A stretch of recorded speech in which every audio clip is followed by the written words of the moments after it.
Hey everyone, this is Leanne from Of Love and Shiplap and the founder of That Sublimation Graphics and Tutorials here on Facebook. If you're catching us on YouTube, please be sure to come join our Facebook group where all of our videos air live before they're added to our YouTube channel unedited. And of course, if you're catching us live on Facebook, don't forget to subscribe to our YouTube channel. Those links are in the video description depending on where you're watching. Today we are at another White Toner Wednesday, and as part of our Pet Week, I'm going to show you guys how to make a personalized dog treat container using the iColor one-step Aquaclear hard surface paper. Now, unlike some of the papers that I've showed before, Aquaclear is designed that it does have a background. It's very similar to water slide. So for those of you who do like glitter tumblers and are really familiar with water slide, this is the step up from being able to do the water slide in your inkjet printer, because with the iColor white toner printer, you have the option to print white, which you don't have with your regular inkjet printer, and you can print white underprint so that when your label is on something like a glass jar, it's not going to be, you won't be able to see through it. The white kind of creates that block. And that is a feature of the iColor printers, the underprint feature that is not available with other white toner printers. So this is a really quick and easy project. It's also a lot of fun and very profitable. Now we're only gonna need a couple of things for this. We need our white toner printer, of course, and our iColor one-step Aquaclear media, which I have a sample pack of that was part of the hard substrate sample pack, which is a great way to try out all the different medias if you get a white toner printer. If you're not familiar with white toner printing, then be sure to check out the video I have linked in the description for the introduction to white toner. It's a year in review video that I did that answers a lot of the most common questions that people have. And if you want to see some really cool projects that people do and how they maximize profits with their white toner printer, then head over to White Toner Transfer Support Group. That is also linked in our video description, and you will be able to see so many possibilities of what you can do with this incredible printer.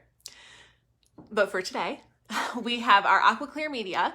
I have a half gallon, I'm using a glass jar, just I like this sort of thing in my house. So it does have a lid.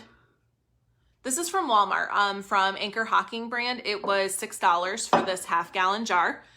I actually have a few of them around my house. I use them for like guest supplies in my guest bathroom, and bath salts in by my bathtub. So I really like these because they're really nice and heavy duty and they just look really polished. But depending on your target audience, this might not be the best option, especially for people who have kids.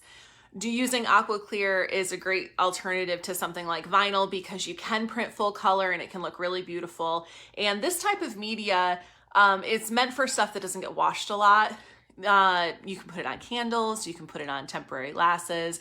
It doesn't really hold up to being put in the dishwasher, and it's not going to hold up to a lot of extensive washing like the way that you would wash a regular glass. But it is perfect for items that you tend to wipe off a lot and don't really need to do any heavy washing like a dog treat container or guest supplies. With the cost of the media is $2.09 per sheet. It comes in packs of 100. For something like this, you could actually print 2 labels on a sheet. So that's only $1. And plus our $6 jar. And you can of course find them cheaper. They make plastic ones and you can use this media on plastic. So you could do plastic or acrylic, or you could do glass like this. They also have ones that are glass but have the metal screw lids. Those are also more affordable. So you have a few different options for how to reduce your costs of these.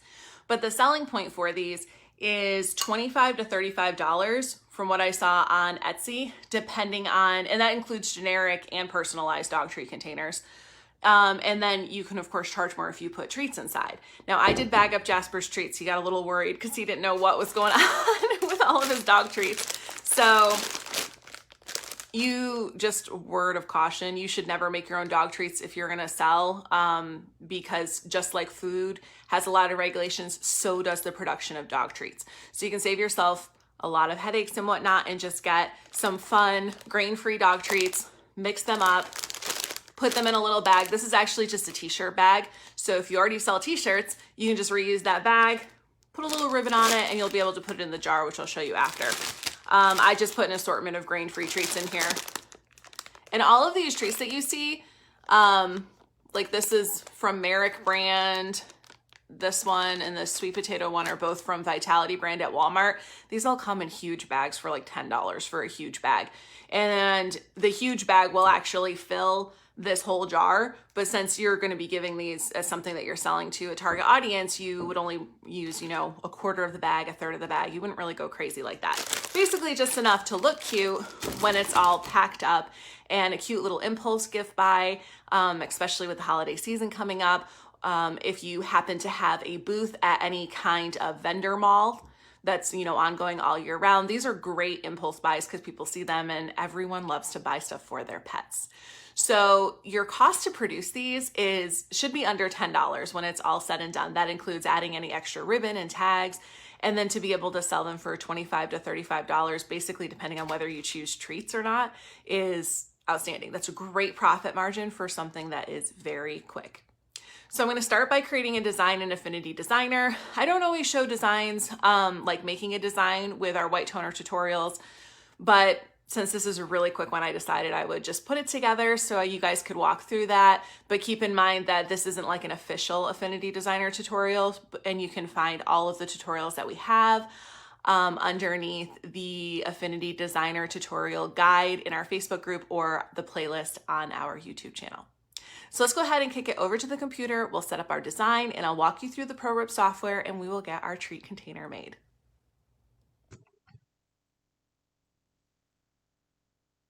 I have not put together a design for our dog treat container yet, so I will quickly walk you through that in Affinity Designer before we go to print, since this is a pretty quick application process with the Aquaclear. It is a one-step paper, which means you just print and apply it to your substrate and you are done, which is nice and quick and easy. But before I do that, I do want to just show you two different things. The first is the iColorprint.com website. The reason why I'm drawing your attention to this is because we see a lot of posts come through, both our group and in some of the white toner groups, where people show a picture of media that they have and say, how do I use this? All media does come with instructions, but if for some reason yours did not, you can head over to iColorprint.com, click on the support tab, and then click on where it says iColor transfer paper, or if you need help with software, there's that there as well, as including all of the printer models. And you can choose textile or hard surface media instructions. If you click on hard surface, you can go right ahead and select which one you're looking for. In our case, that is, of course, the Aquaclear that we're working with today. The most up-to-date instructions are always going to be able to be found on the website. So if you lose yours or for some reason you didn't get them, just head over here and you can find them. They are very detailed, very step-by-step, very easy to follow for that reason. And the second thing I wanted to just draw your attention to is creativefabrica.com. I do mention this every so often in videos that this is my favorite resource. It is the only website that I actually have a subscription to and have had a subscription to for about 1.5 years now. The reason why I like this particular site is because everything on it is for commercial use, which means you can use it in your physical products as well as digitals if you happen to be in the digital market. And the main thing I come here for is fonts, because they have an amazing collection of fonts, and then also backgrounds. I did download some today to be able to use for our dog treat container, but these are all backgrounds or digital paper, whatever you'd like to call them. I love digital paper. It has so many uses, whether it's just applying it to a border or filling a graphic element. There is just endless numbers of things that you can do. So if you haven't checked out Creative Fabrica before, definitely head over and see everything that they have to offer. I mean, they also have completed physical designs, I think under the graphics tab and clip art, all kinds of things that you can use. So even though my personal favorite is the digital papers and fonts, you might find a whole lot of useful things on here. I mean, as you can see, there's some really great items here. I signed up for this membership originally because I wanted to use some of those watercolor people that is so popular for a gift. And then I just stuck with it because I realized how much value it could bring for such a reasonable rate. So let's go ahead and pop over to Affinity Designer. Now I am working on Affinity Designer on a Windows computer. If you are using the Mac or iPad version, your interface may look a little bit different, but all of the tools are there. I can't really assist you with the Mac or iPad version, but you can go to the Affinity Designer website, linked in the video description, and you'll be able to find some tutorials that they have showing you where tools and stuff are located and how to navigate your interface. I'm going to go to File and then New. And because I already know the size that I want this to be, I'll switch this to inches. I figured out that this particular tree container, I could do a 4.5 inch by 4.5 inch label. Now, depending on what size container you're using or what kind of size label you want to do, that may vary for you. So always just take the time to measure and determine what it is that you are looking for. Go ahead and move that DPI up to 300.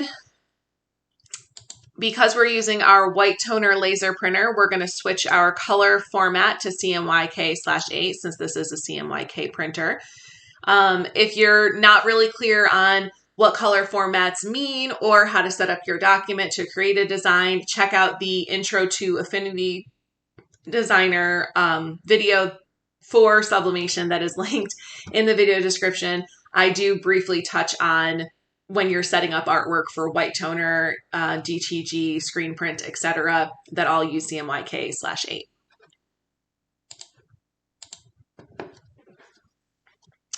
So the first thing I want to do is create a border because I do want a cute little border on my tree container. This is just my personal preference. So I'm going to click and drag with my shape tool here. I just clicked on a rectangle to make it easy. I'll click on my transform panel, make sure that I got it the same size, which I do, and then go ahead and align that center. Click on my alignment panel and make sure I got it completely centered on my page. Now I'm going to right click and duplicate to make a second rectangle. And I want this one to be a little bit smaller. So, because I want to have a border. So let's try 3.75 maybe. That's a little bit bigger of a border than I was hoping for. So we'll try 4. Okay. I'm just going to make that one, actually I'm going to leave that one the gray and I'll make the other one black just so it's easier for you guys to see. Now I want to remove the top rectangle from the bottom rectangle. So I have them one on top of each other in the layers panel. The part that you want cut out on top, click and drag to select both of them like I just did. And then go ahead and hit the subtract option in the Boolean features. These are your Boolean features. They only work on curves and shapes. And if you can't hear Jasper in the background, he's decided to come visit us. So now I want to fill this with some sort of a pattern. So I'm going to go ahead and click on the place image tool. And these are some, I downloaded these from Creative Fabrica. They are just some dog printed icons. And since we're using our white toner printer, we have the ability to print white underneath and white in general. So that gives us some more options. I'm going to go with the black with the white paws. So I will click and drag. And what we're going to do is we're going to drag that PNG layer. We're going to drag it into our curve. And as you can see, it goes ahead and fills it. So remember, you drag that, I'll bring it back out for a second. You drag that into the name and it automatically clips it in. This is one of the creative clipping features of Affinity Designer. I'm just going to adjust it a little bit so that it looks about the size that I want inside of my border. And then I can just go ahead and duplicate that and move it all along.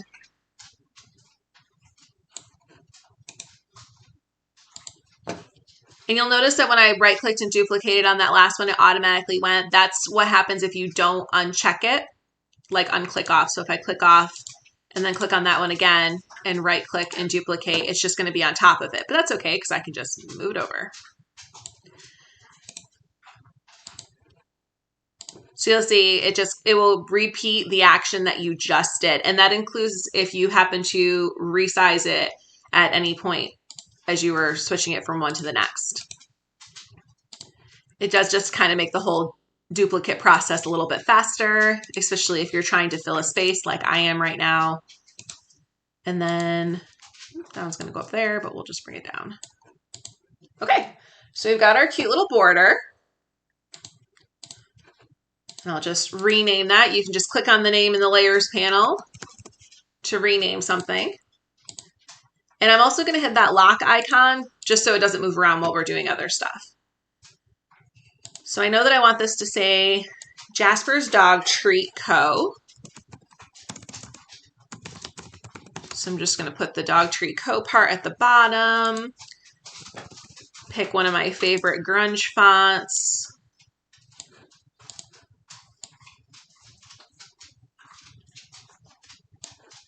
And then I'm going to add a little second line of text just for something cute.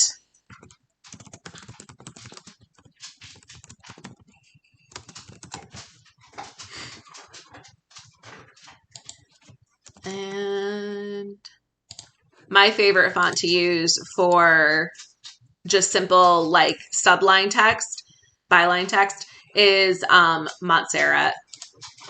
So I just went ahead and added that nice and tiny in there. All right, so I know I'm going to want to put a dog paw in the middle. So I'm using my text tool because I'm going to use a font called Animal Tracks, which is just a bunch of animal paw print shapes. And we'll go ahead and select that up here. All right, letter lowercase c is the dog paw. It might be a little bit bigger than we want, so we'll see what happens after we add the name. So that'll be our last part, is we will add the Jaspers in a curve at the top. I'm going to go ahead and click my ellipse tool and make a curve. And then click on the text tool. We want to make sure that our artistic text tool is selected. Click on the edge of our circle, and then you'll be able to apply your text onto that curve. Oops, we got to change our font there. Back over to that Nito serif rough that I'm using. And you'll see that this is way too big. So let's try 100. Even that's too big. Okay. I'm going to go ahead. The way that you center your text is you take these your little start and end nodes, the green and the red, and you just place them where you want. So if you slide it, you see that little red line that appeared right there. That lets me know I'm halfway down the circle. And I'll do that on the other side as well. Move it up. Okay. And then if I hit the center align, it's going to automatically center it between those 2 points, which does make this a little bit easier. Now we can adjust our circle however we need to fit what we're working with. I think that that is good and a good amount of space. So the next thing I just want to do is that this isn't quite centered. It's not quite centered top to bottom. So I'm going to select everything and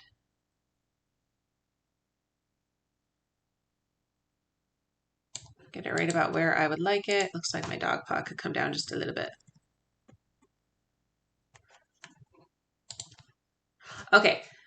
I know this is super simple. You can, add color and stuff like that if you want. I'm kind of a simple person, but you'll at least get to see the white undercoat that will be underneath all this. So it won't look transparent or translucent. Sorry,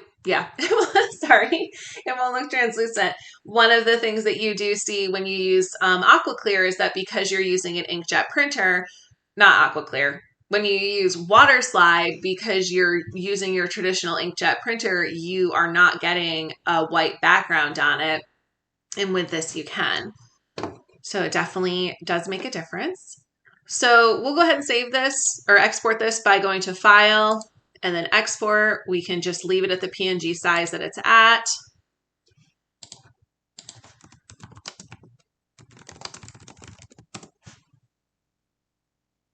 Okay, And you can always save this for the future by going to File and Save As and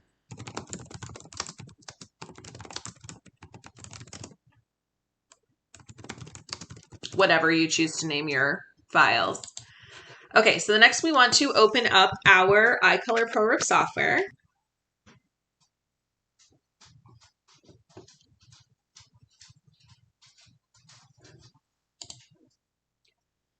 So the first thing that you want to do when you open up your ProRip software is select the queue that's recommended for the project that you are printing in the media type. Keep in mind that, like I said earlier, the underprint queue option is not available with other white toner printers. This is exclusive to iColor. It's part of their proprietary technology, and it really gives their printers a leg up over other white toner printers on the market, simply because it opens up a world of capabilities by being able to print white underneath. So I did mention this already, but when you're putting like the label that we're going to do on glass, if you were using an Oki or another printer that doesn't have the ability to underprint, you are not going to get that nice color blocking, and your label is going to have a bit of transparency to it. So the underprinting is made possible because you are able to swap the position of the cyan and the white toner cartridges. Now, this shows you how it should be based on your queue. So we have overprint queue right now, which is typically used for our t-shirts. It's used for most projects, actually. But we're going to click on the underprint queue, and you see that the white is in the back and the cyan is in the front. Now, I'm going to swap those out when we pop over before we print, and I'll show that to you. It's really very easy to do. The next thing you want to do is select your media from your drop-down menu. Mine is already set on the Aquaclear. And I always like to double check the paper type and information that is here. So the bypass tray or multi-purpose tray is what is selected and recommended on the instructions. The paper type says thick to 220G. Now I have older instructions that say coated glossy. So anytime I come into that, I always like to pop over to the website where those up-to-date instructions are and just double check. You'll see right there, it says iColor 550, set paper type to thick to 220G. So if you're using the ProRip software, as you should, all of the settings will update every time they update the instructions. Everything will be updated for you. So it should be accurate, but it never hurts to be diligent and check. So let's import our graphic. We'll do that by hitting the green plus sign. And I'll open up that Jasper's Treat Co file. Now this should import right at the correct size. Yep, 4.5 by 4.5. That's exactly what we want. And we have a lot of room here. So I'm going to make 2. We can always make this a two-sided jar, or I might make a second jar later on, but it certainly doesn't hurt to have an extra one. So I'm going to click on duplicate. I want to duplicate that one time. Now it will automatically put it on a second page by default. Naturally, that's not what we want because that's a waste of paper. So I'm going to just select both of them and, I'm going to hit page, select both of them. Nope, apparently not. There we go. Select both of them and have the page selected, and then hit nest all, and it will put them all on the same page. And if you had, 5 pages and everything could fit on one, it would do the same thing. And then I always like to just kind of move these away from the edge a little bit.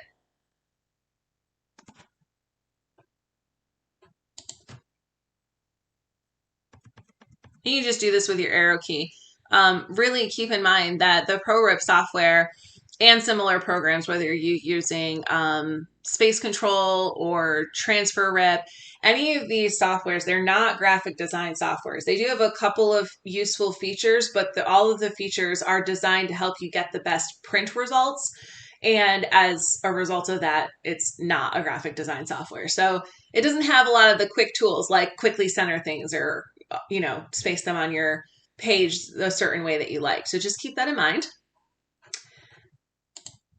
So we got this ready to go. We do not need this mirrored, so it is facing straight forward, so that is perfect.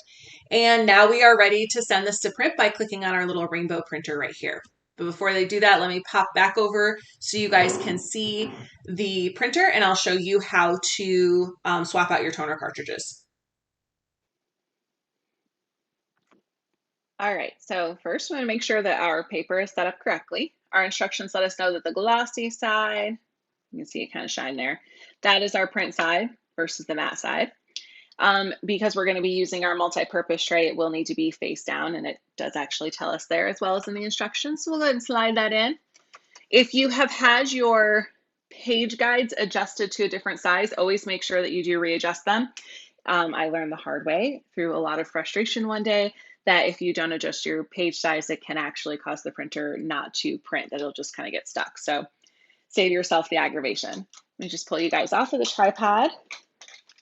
So now we have to swap our toner cartridges. Like I said, this is very easy to do. So you're going to pull up your lever to open up the top.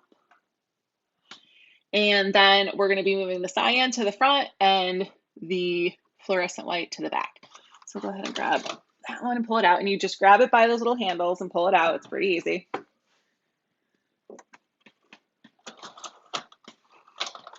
You pull it straight up and then get it back in the channels on the other side and let it go straight down.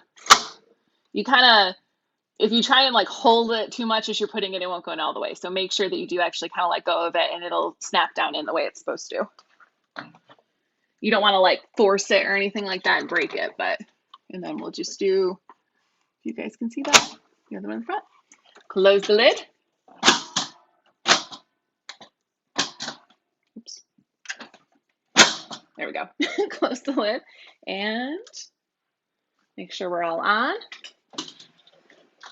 And we're ready to go. Let me put you guys back on the tripod.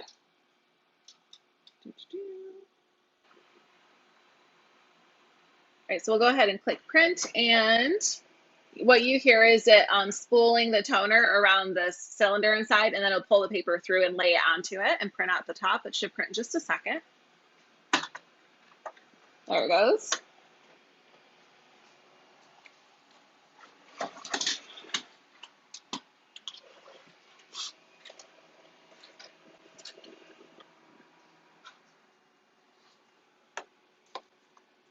And there we have it.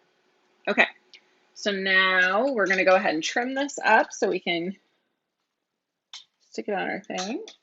We kind of make it so you guys can see everything better.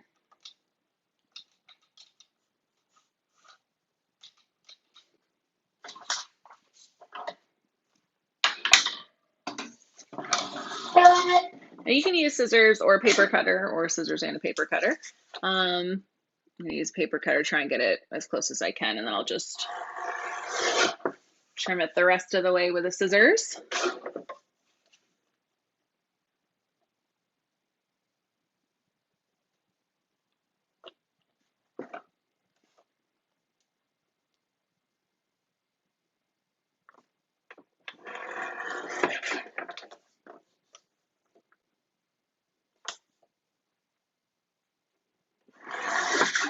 I've noticed that this paper cutter does not always cut straight,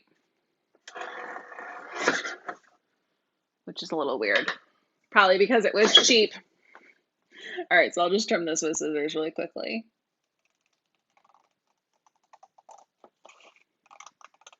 You definitely want to trim as close to the edge of your design as possible. I'm sure someone will comment and ask this. So if you have a vinyl plotter, you can absolutely use your print and cut feature. I did that with the iColor window cling media, and I used the silhouette for that so I could have perfectly cut out window clings, which are still on my windows. If you haven't seen that tutorial, check it out under our white toner tutorials playlist. White toner printing with the iColor 550, I think, is the name of our playlist and guide in the group.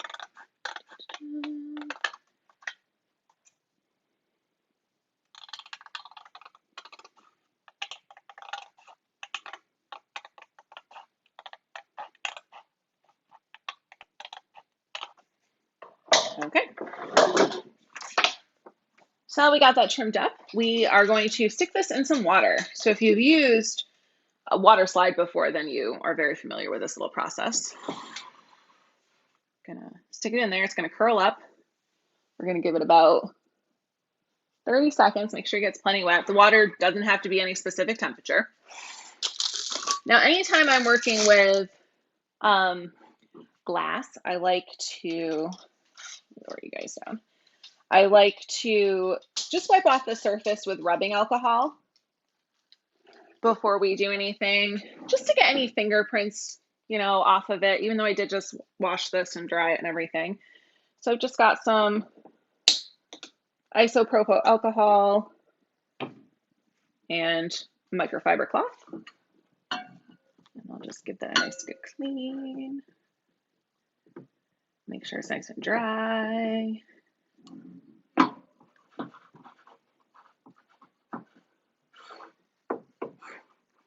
Okay. And we'll give this just a couple more seconds there. I think I put you guys a little too low. There we go. Okay, so the other things that you're going to need is just a towel, honestly. But if you do have one of these little vinyl scrapers handy, you may be happy that you had it. So we're going to pull this out of the water. And you'll notice that when you do, it's already starting to, see how it's a little wrinkled right there?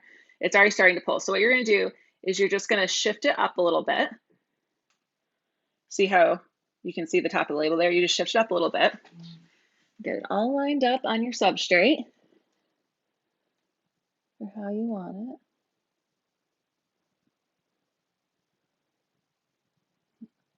The nice part about this is that you do have a little bit of forgiveness in getting it straight up while it's still wet. Okay, so I've got it there, and I'm just going to really carefully, oops, I did shift it a little bit. Keep it straight and carefully pull out the bottom, which is the paper backing. All right. And then you can use one of these little vinyl scrapers to just kind of make sure you got out any wrinkles. Like I said, it's pretty forgiving while it's still wet and before it has dried. It does take a few hours to dry. So you use a towel to get any excess moisture off of there.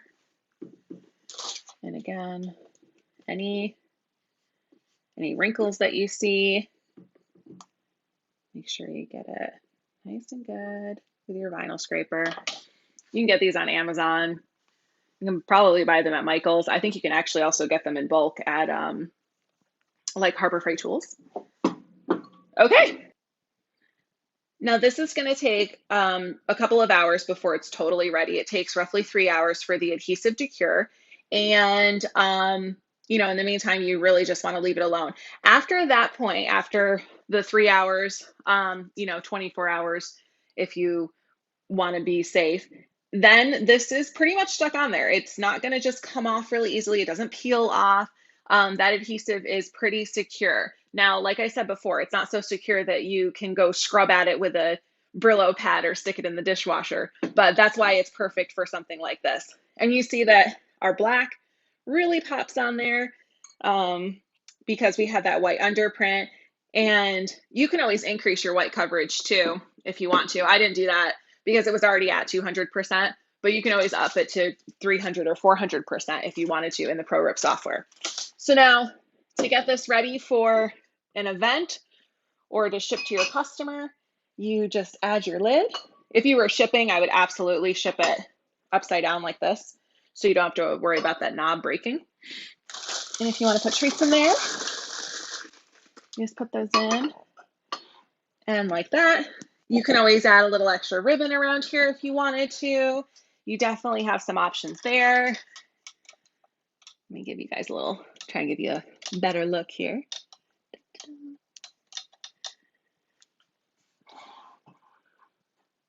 All right.